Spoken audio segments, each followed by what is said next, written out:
guide on this trip around Goldfield Ghost Town today. We're going to be going around on 36-inch narrow gauge rail.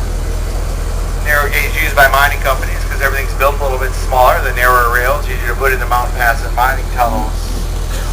The standard rail you're used to seeing is 56.5 inches apart. The train I'm driving.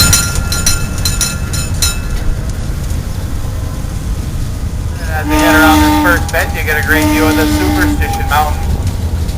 I want you to go that. That's the way New York was, remember? Look over here, look over there. That guy on that tour bus, you know, when we were in New York? Yeah. First of all, he tells you something on this side, and before you even have a The chance Superstition Mountain is an extinct volcano over 30 million years old. For 10 million years, the earth around us was shaking and cracking, and hot molten lava and steam carried copper, silver, and gold to the surface.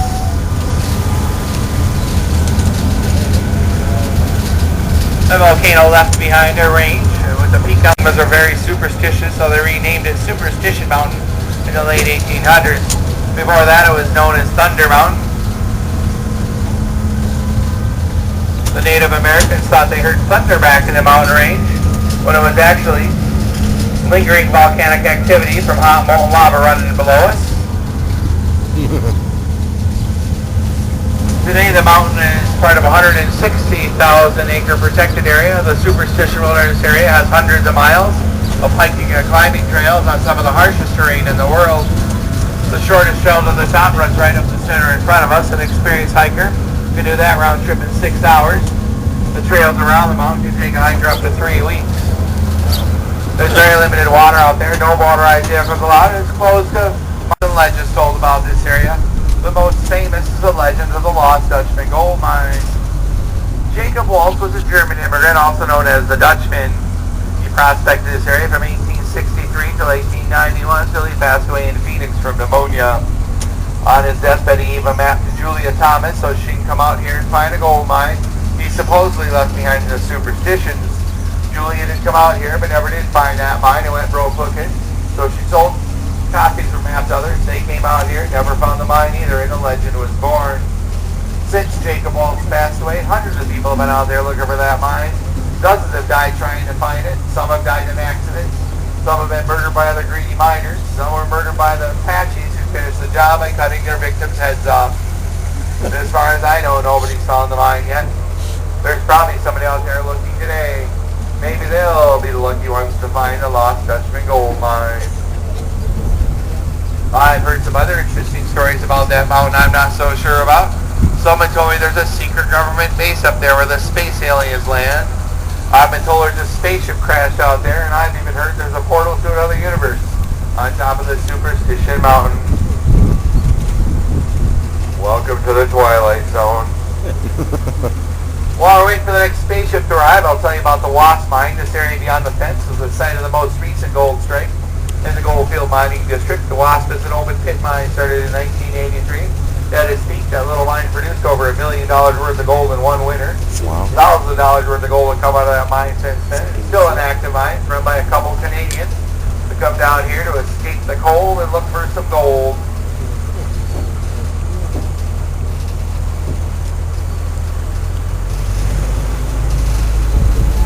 We're going by some of the old train engines that were used for copper mining in southwest Arizona around the turn of the 20th century.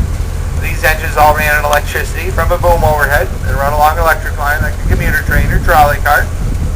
They were nicknamed mules after pack mules. These mules would have replaced some of the steam engines that are around before these. The diesel engine wasn't invented yet. Around the turn of the century, Arizona was the copper capital of the world. One of many industries in Arizona. We still do have some of the world's largest copper mines. There's a couple large mines just located in the northeast in Superior and Globe. Then Beulah in the southwest of the state have a couple big mines.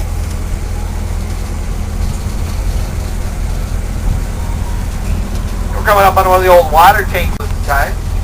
It's always been the richest gold mine in the Superstition Mining District. It covers hundreds of square miles around it. But as the years went on, the gold got thinner and thinner, and then they had some problems. Like on July 4th of 1897, there was a cave-in that trapped one of the miners underground. Took them 13 days to dig James Stevens out. He did come out alive. The mine was reopened until December of 97, and a storm came through and dumped 4 inches of rain in one day. A river of water broke through a levee, flooded the shaft, and they had to close the mine up. It remained closed until 1910. Young Mining brought generators and electric pumps out here, and they went back to work for 6 more years during the second phase. They took the main shaft down to 1,058 feet deep, added 2 more elevators and main levels, until one day they were blasting a tunnel in 1916 and hit the second biggest aquifer in Arizona. An underground river flooded the mine from the bottom up this time. They had to close the Mammoth for good. And all that's left of the Mammoth are 3.5 miles of flooded tunnels, a foundation, and lots of leftover crushed rock. A water process to separate the gold, and they ship the gold off to the San Francisco Mint. This area is also one of Goldfield's 10 cities was. There were 300 tents, 4 men to attend for the Mammoth miners. They lived out there year-round, rain or shine. Called it home sweet home. Doesn't sound like much fun to me. They were the highest paid gold miners in the world. The Mammoth was paying $3 a day for a 12-hour shift back then. It was a lot of money. Second to the Grand Canyon.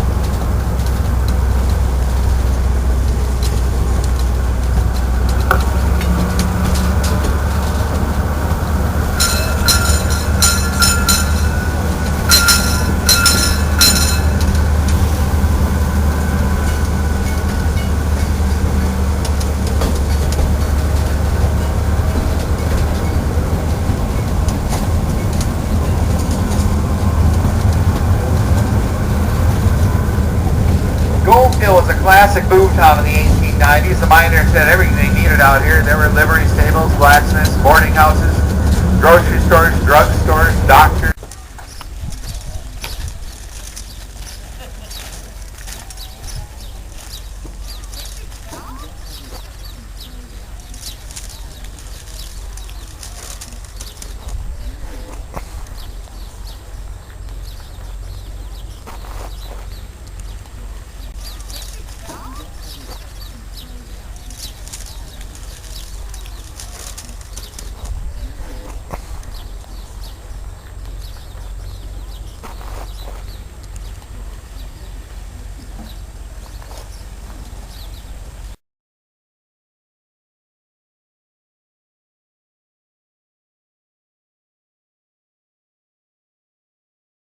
Than, you know, liquor. So the old thing about the white man brought the fire water to the Indian, no. They had their own hooch thousands of years before we got here. Now, we did, however, introduce them to distilled liquors. Okay, but believe me, they had their own stuff. All right.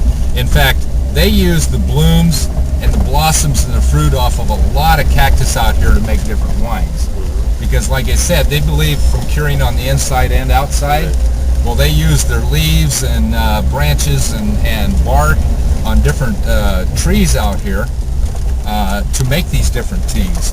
This guy right here, this one is the mesquite tree right there. Everybody hears mesquite, they think, oh, barbecue, right? Well, a whole lot more to it than that. The wood is very hard.